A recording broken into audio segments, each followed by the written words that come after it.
Circadian rhythm का मतलब है कि बॉडी को जब भगवान ने बनाया, नेचर ने बनाया, तो एक रिदम, कब सोना है, कब खाना है, कितना खाना है, वो एक नियम बना दिया। उस नियम में जब रहेगा तो आपकी जिंदगी की गाड़ी बाहर नहीं जा सकती, ट्रैक से आउट नहीं हो सकती। अगर ट्रैक से आउट भी हो गई तो वो नियम आपने इस बुक से पढ़े और उसको दोबारा इन कर दिया। ये इतना ही सिंपल है। लेकिन ये सिंपल को सिंपल ना रखते हुए, ध्यान भटकाते हुए, ड्रग्स हैं, सर्जरी है, मेडिसिन है, उस रास्ते पे ले जाते हैं। तो यहीं पे हमारा आपका रोल होता है as a CCP student. Next, अगर अगले, अब देखिए हम दोबारा आ जाते हैं यहाँ पे, हमें करना क्या है, कैसे हमें ठीक करना है। इसमें हमने थर्ड किडनी की बात की, skin is our third kidney, उसे एक्टिवेट करने के लिए हमने बात की द ग्रैड सिस्टम, राइट। पिछले कुछ सालों में, 2 सालों में आपने ग्रैड सिस्टम समझा, right. Gravitational resistance and diet system, hot water immersion से आपने देखा ऐसे पेशेंट जो डायलिसिस पे रहा करते थे, उनकी डायलिसिस ठीक होने, उनके किडनी ठीक होने लगी, डायलिसिस उनके रुकने लगे, राइट। और अब Shridhar university and Dayanand ayurvedic college ने पिछले साल एक ऑब्जर्वेशन स्टडी की थी और उसमें पाया कि 75% लोगों के डायलिसिस रुक सकती है अगर वो इस तरह से करे जैसे हमने सुझाया। Diet, DIP diet plus hot water immersion for 2 hours plus head down tilt for 2 hours, ये पूरा प्रोटोकॉल है, राइट। जो आपको ऑलरेडी पता भी है, नहीं पता तो हमारी किताब से पढ़ सकते हैं, हमारी बहुत सारी बुक्स आपके पास होंगी भी, because you are a student. अब इस IIT Mandi, right, one of the premier institute, IIT Mandi में 14 तारीख को इसी ग्रेड सिस्टम का जो ऑब्जर्वेशन स्टडी है, इस पे हेल्थ मिनिस्ट्री फ्रॉम नेपाल भी होगी, ऑल इंडिया इंस्टीट्यूट आयुर्वेदा के डॉक्टर मोनिका होंगी, हिम्स हॉस्पिटल से डॉक्टर अनु होंगे और मैं भी रहूँगा वहाँ पे। ये जो ग्रेड सिस्टम हमने तैयार किया है, ये ग्रेड सिस्टम पे आईआईटी में वहाँ पे एक रिसर्च पेपर जाएगा 14 तारीख को। मैं ये इसलिए बता रहा हूँ क्योंकि हमारे देश में अगर षड्यंत्रकारी लोग हैं तो ऐसे लोग भी हैं जो अच्छी चीज़ों को समझते हैं, समझाना चाहते हैं, दुनिया तक पहुँचाना चाहते हैं। तो ये काम भी हमने साथ साथ शुरू कर दिया है कि रिसर्च को आगे बढ़ाने का काम। Thank you. आज से 10 साल पहले मैंने आपको सुझाया था द DIP डाइट, कि एक सिंपल सा डाइट आपका ब्लड शुगर, आपका ब्लड प्रेशर, आपके बहुत सारे आंकड़े ठीक कर सकता है, आपकी हेल्थ को ठीक कर सकता है। आप में से बहुत लोगों ने तभी से उसको अपना लिया। At the same time there was a lot of criticism. लेकिन आज के दिन में इस DIP डाइट में क्लिनिकल ट्रायल नेपाल ने करके देखा, मोटाई पेशेंट पे, ब्लड प्रेशर के पेशेंट पे एंड डायबिटीज के पेशेंट पे, और सब में बहुत अच्छा रिजल्ट पाया। ये नेपाल की तरफ से चिट्ठी मिली। और मलेशिया ने करके देखा किडनी पेशेंट्स पे DIP डाइट देके और 25 दिन रख के उनके जो GFR बढ़ गए, वो कितने बढ़ गए, वो चिट्ठी उन्होंने एक्नॉलेज किया। All India institute of Ayurveda, जो कि मिनिस्ट्री ऑफ आयुष ने DIP डाइट को टेस्ट किया ऑन बोन डिजीज, और बोन डिजीज पे उन्होंने देखा कि बहुत ही अच्छे रिजल्ट हैं। और जो आयुष मिनिस्ट्री ने जो स्टडी की वो 18 महीने तक किया। 18 महीने तक लगातार DIP डाइट का क्या असर रहता है उसको उन्होंने देखा, तब उन्होंने उस रिपोर्ट को जारी किया। तो बोलने का मतलब यह है कि जो बातें हमने पहले बताई वो सत्य साबित हुई अलग अलग तरीके से। आपने जब करके देखा, आपको फायदा मिल गया, तो वही आपका सत्य है देखा जाए तो। लेकिन अगर आपको पेपर पे दिखना है तो वो पेपर भी यहाँ पे है। यहाँ पे सिंपल बात यह है कि द सेकंड ब्रेन बोला जाता है आपके गट को, आपके स्टमक को। आप अपने ब्रेन के अंदर नहीं घुस सकते, ब्रेन तक नहीं पहुंच सकते, वो कहीं अंदर छुपा हुआ है। लेकिन स्टमक तक आप मुंह के माध्यम से, फूड के माध्यम से स्टमक तक जब मर्जी पहुंच सकते हैं, हर पल पहुंचते रहते हैं। जब भी कुछ खाते हैं आप स्टमक तक पहुंच ही जाते हैं, राइट। आप देखते हैं कि जब आप खाते हैं तो उसका असर ब्रेन पे होता है। ब्रेन क्यों, सेकंड ब्रेन क्यों बोला जाता है? क्योंकि मान लो आप अगर कोई शराब पिएगा तो उसका असर दिमाग पे पड़ेगा, राइट। उसको नशा होने लगे। नशा कहाँ पे हो रहा है? दिमाग में हो रहा है। कॉफी पी रहे हैं तो यू बिकम अलर्ट, तो पेट में जा रहा है, असर दिमाग में हो रहा है। अच्छा, दिमाग में ये सोचिए, रसगुल्ला या गुलाब जामुन इमेजिन कीजिए, तो वो जो टेस्ट है वो टंग में आ रहा है ना। अगर आप नर्वस हो गए, कोई अगर बोला स्टेज पे आके स्पीच देना, कुछ लोग नर्वस हो जाते हैं, तो असर कहाँ पे आता है? दिमाग सोचता है, लेकिन असर पेट में, the butterfly in the stomach बोलते हैं ना। तो आप देखते हैं कि आप पेट में जो डालते हैं उसका असर दिमाग में होता है, आप दिमाग में जो करते हैं उसका असर पेट में होता है। तो ये दोनों आपस में कनेक्टेड हैं। यानी कि इसीलिए स्टमक को, गट को द सेकेंड ब्रेन बोला जाता है। आपको जब भूख की सेंसेशन लगती है वो भी ट्रिगर ब्रेन से होता है। जब आपको लगता है कि आप और नहीं खाना, वो भी ट्रिगर ब्रेन से होता है। हम ब्रेन तक नहीं पहुंच सकते क्योंकि ब्रेन बहुत ही अंदर छुपा हुआ है।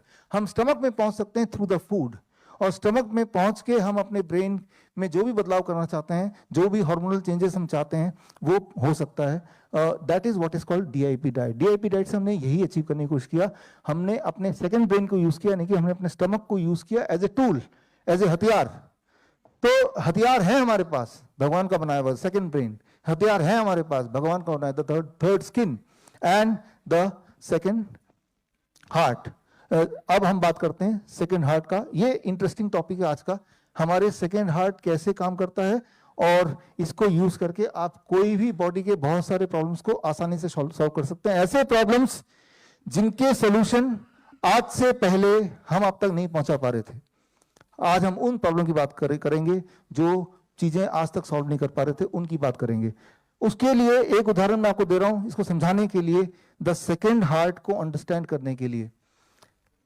एग्जाम्पल नंबर 1, मान लो एक इंसान खड़ा हुआ है और इन कंपैरिजन टू वो अगर बैठा रहता है, तो जब क्या खड़े रहते हैं तो क्या हमारा ग्लूकोज ब्लड शुगर ज्यादा जल्दी कम होगा इन कंपैरिजन टू बैठने के? कितने लोग मानते हैं ऐसा होगा? जब हम खड़े रहते हैं तो ग्लूकोज की खपत, ब्लड शुगर ज्यादा होगी इन कंपैरिजन टू बैठने की। ट्रू और फॉल्स? ट्रू कितने लोग मानते हैं? हाँ ट्रू, राइट। अच्छा, कितने लोग ऐसे मानते हैं एक्सरसाइज कर रहे हैं और नॉन एक्सरसाइज कर रहे हैं, जब आप एक्सरसाइज करेंगे तो आपका ब्लड शुगर ज्यादा जल्दी खपत होगा इन कंपैरिजन टू जब एक्सरसाइज नहीं करेंगे? कितने लोग मानते हैं? अच्छा, अब इस चीज को समझाते हैं आपको। समझाने के लिए फिर मैं कुछ थोड़ा बहुत यहाँ पे, ताकि मैं चाहता हूँ कि आपको दिमाग में घुसा दें वो। अब देखिए, इसको समझने के लिए यहाँ पे ले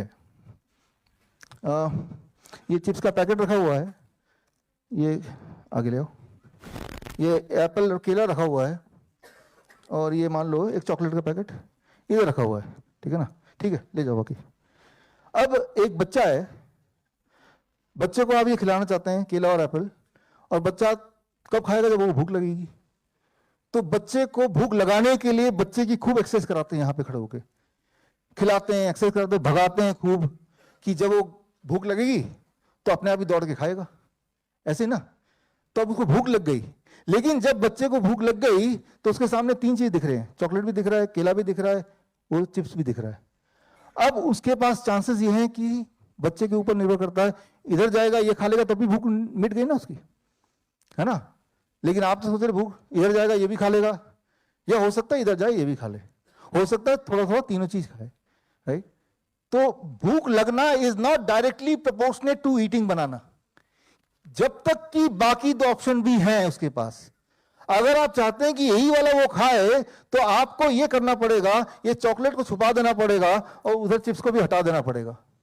अब जब बच्चे को भूख लगेगी तो सिर्फ एक ही चीज अवेलेबल है, अब वो यही खाएगा, सिंपल। अब चलते हैं इसको ह्यूमन बॉडी को अंडरस्टैंड करने के लिए, ये इंटरेस्टिंग साइंस। जब हम खड़े रहते हैं या फिर हम बैठे रहते हैं, हमारा जो ब्लड शुगर है वो एक जितना ही खपत होता है, चाहे आप एक्सरसाइज करें या ना एक्सरसाइज करें, हमारा ब्लड शुगर एक ही जितना खपत होता है ना? इंटरेस्टिंग बात, राइट? बल्कि आपने देखा होगा, थैंक यू, बल्कि आप देखेंगे, एक टेस्ट कीजिए, एक्सरसाइज करने के बाद आपका कुछ लोगों का ब्लड शुगर उल्टा बढ़ जाता है घटने के बजाय, राइट? वो क्यों होता है? ये रिसर्च पेपर है, राइट? लेकिन आप खुद भी करके देख सकते हैं, और इसमें ये देखा गया है कि जब भी कोई एक्सरसाइज करता है तो एक्सपेक्टेड ये है कि हमारा ब्लड शुगर घट जाना चाहिए, एनर्जी खपत हो रही है, भाग रहे हैं, दौड़ रहे हैं, मेहनत कर रहे हैं, ये हो नहीं रहा है जैसे होना चाहिए।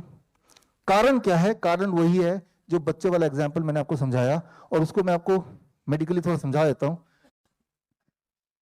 जब भी आपके बॉडी में एनर्जी खपत होती है, उस वक्त बॉडी को एनर्जी पूरा करने के कई सारे फूड हैं। ग्लूकोज है जो ब्लड में है, उससे ले सकता है, ग्लाइकोजन है जो मसल में स्टोर है, उससे एनर्जी ले सकता है, या फिर फैटी एसिड्स हैं जो अलग अलग जगह पे प्लाज्मा में स्टोर है, ब्लड में स्टोर है, उससे ले सकते हैं, राइट? यानी कि जब भी कभी आपको आपके बॉडी को, आपके मसल्स को यूज करेंगे तो उसको एनर्जी चाहिए, उसको कार्बोहाइड्रेट चाहिए, तो उसके लिए सिर्फ एक जगह नहीं है, उसके लिए 3-4 जगह से वो ले सकता है। क्लियर? अब क्या है कि जब हम बैठे रहते हैं तब हमारा बॉडी ब्लड से जितना शुगर निकालता है, जब हम दौड़ते हैं या एक्सरसाइज करते हैं तब भी हमारा बॉडी लगभग उतना ही निकालता है, और अधिकतर जो शुगर बॉडी से या ग्लूकोज या ग्लाइकोजन बॉडी लेता है वो बाकी और जो अवेलेबल रिसोर्सेज है वहां से लेना पसंद करता है। इसीलिए अगर ब्लड ग्लूकोज मेजर करेंगे तो वो उतना ही निकलेगा, बैठे रहें, खड़े रहें, एक्सरसाइज करें, सब बराबर। तो इसका मतलब ये नहीं कि बॉडी की खपत एनर्जी की सेम ही हो रही है, लेकिन बॉडी के पास एनर्जी को लेने के 3-4 सोर्सेज हैं, उनमें से ये वाला सोर्स सबसे आखिरी में यूज करेगा, ब्लड शुगर वाला। इसीलिए जब भी कभी आप एक्सरसाइज करें या ना करें, मैं ये नहीं बोल रहा एक्सरसाइज नहीं करना, मैं ये नहीं बोल रहा, मैं ये बोल रहा हूं कि ब्लड शुगर के लिए करेंगे तो कुछ फायदा नहीं दिखेगा, राइट? ब्लड शुगर के कॉन्टेक्स्ट में करेंगे तो कुछ फायदा नहीं दिखेगा। अच्छा, अब ये है क्यों और करना क्या है? तो ब्लड शुगर घटेगा कैसे अगर कोई घटाना चाहे तो? ये सबसे इंटरेस्टिंग बात है, इसको समझना जरूरी है। इसके लिए वीजो स्टिमुलेशन थेरेपी, एक सिंपल बात, ये एक नया टेक्निक सीखने जा रहे हैं आप, नए टेक्निक की तरफ बढ़ रहे हैं हम। DIP डाइट सीखा, अपने ग्राड सिस्टम सीखा, आज इस लेक्चर के माध्यम से मैं इंट्रोड्यूस कर रहा हूं third technique, Visio stimulation therapy. Thank you, thank you. यहां पे एक सिंपल रूल याद रखिए, आपका सेकेंड हार्ट ये रहा, आपको पता है। अब जब मैं मान लो उठक बैठक कर रहा हूं तो मेरा सेकेंड हार्ट यूज हो रहा है, लेकिन सिर्फ सेकेंड हार्ट नहीं यूज हो रहा है, बॉडी के बाकी मसल भी यूज हो रहे हैं। अगर मैं कुछ ऐसा करूं जिसमें मैं सिर्फ सेकेंड हार्ट को यूज करूं 90% या अबव, और बाकी मसल को मैं यूज ना करूं, उसी कंडीशन में बॉडी सिर्फ ब्लड ग्लूकोज को ही चूज करेगी, right? How to do it? हम ये कैसे अचीव करें कि सिर्फ हार्ट काम करे, सेकेंड हार्ट, बाकी के सारे मसल्स इन्वॉल्व ना हो? वो अक्सर आप करते हैं। How you do it? उसके लिए वेलकम सर, वेलकम, आइए सर, प्लीज बैठिए। हमारे मित्र अनिल शर्मा जी, जो कि MLA हैं यूपी में और हमारे मित्र हैं। अब जस्ट आपको अपडेट दे दें, यहाँ पे ये डिबेट ये चल रहा है कि एक आदमी, आप खड़े हैं या बैठे हैं या एक्सरसाइज कर रहे हैं, तीनों केसेस में किस में ज़्यादा ब्लड शुगर की खपत होगी, किस में ब्लड शुगर जल्दी कम होगा? द आंसर इज सब में ब्लड शुगर सेम ही रहेगा। वो क्यों? क्योंकि जब हम एक्सरसाइज करते हैं या जब हम कोई भी एक्टिविटी करते हैं जिसमें बॉडी के सारे मसल इन्वॉल्व हो जाते हैं, तब मसल्स शुगर ब्लड से ना लेके या बहुत थोड़ा सा लेके बाकी और जगह से एनर्जी भी ले सकता है। मसल से ग्लाइकोजन ले सकता है, तो मसल से वो ग्लाइकोजन लेता रहेगा, ब्लड शुगर उतना ही रहेगा। तो अगर आप ये उम्मीद करते हैं कि मैं एक्सरसाइज इसलिए कर रहा हूं क्योंकि मुझे ब्लड शुगर घटाना है, वो नहीं होने वाला। क्यों? क्योंकि बॉडी के सारे मसल्स इन्वॉल्व हैं। सिर्फ एक मसल को अगर इन्वॉल्व करेंगे, सिर्फ एक मसल को काम कराएंगे, वो कौन सा मसल? द सेकेंड हार्ट, यानी कि काफ मसल। कुछ ऐसा करें कि सिर्फ काफ मसल ही काम कर रहा है तो ब्लड शुगर गिरेगा। कैसे? अब देखिए, ये आप करते आए हैं अनजाने में, आप बैठे बैठे ऐसे पैर हिलाते हैं अनजाने में ऐसे, which is known to be bad manners. अगर बैठे बैठे आप 1 घंटा ऐसे पैर हिलाएंगे तो 30 यूनिट mg पर डेसिलीटर ब्लड शुगर कम हो जाएगा घंटे में। तो एक और इंटरेस्टिंग बात, कोई इंसान कितना भी बीमार हो दुनिया का, जब वो ये करेगा वो घंटों तक कर सकता है बिना थके। ये कमाल है इस सेकेंड हार्ट का, राइट? जिस तरह से हमारा हार्ट जिंदगी में कभी नहीं थका, है ना, यही एक मसल है कि जो हर पल चलता है। पैरों के मसल, हाथ, बाकी मसल्स का रेस्ट देते हैं ना। इवन ये जो सेकेंड हार्ट है, जब आप सो रहे होते हैं तब वो रेस्ट मिल जाता है, राइट? जिस तरह से आपका ये हार्ट है, हार्ट मसल जो बहुत स्ट्रांग है, जो 24 घंटे काम करता है सिंस यूर बॉर्न, ठीक उसी तरह से ये जो मसल है ये भी थोड़ा बहुत स्ट्रांग है।